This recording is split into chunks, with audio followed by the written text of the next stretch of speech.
నేను పండి నీటిలో పట్టుకొస్తాను అన్నాడు. హల్లెలూయా. ఆయన దేవుడు లక్ష్య పెట్టలేదు ఇప్పటివరకు. సంఘం చెప్పలేదు ఆడు క్రియలు మంచి కాదు. నువ్వు గొర్రె రక్తాన్ని నమ్మలే. గొర్రె రక్తాన్ని నమ్మనందున వల్ల గొర్రె ద్వారా విడుదల వలన కయీను యొక్క అర్పణను లక్ష్య పెట్టలేదు.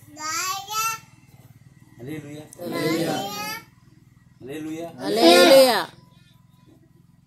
కానీ హేబేలు లక్ష్య పెట్టాడు. ఆయన చచ్చిపోయినా కూడా ఆయన రక్తం మాట్లాడుతుంది. ఆయన యేసుక్రీస్తు గొర్రె పిల్ల రక్తం దీంట్లో ఉంది అన్న రక్తాన్ని నమ్మాడు.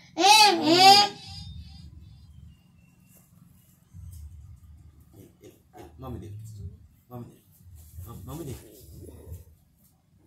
తీసుకెళ్ళమ్మా. ఆ రక్తమే హేబేల్ని చచ్చిపోయినా కూడా ఆయన రక్తం మాట్లాడుతుంది.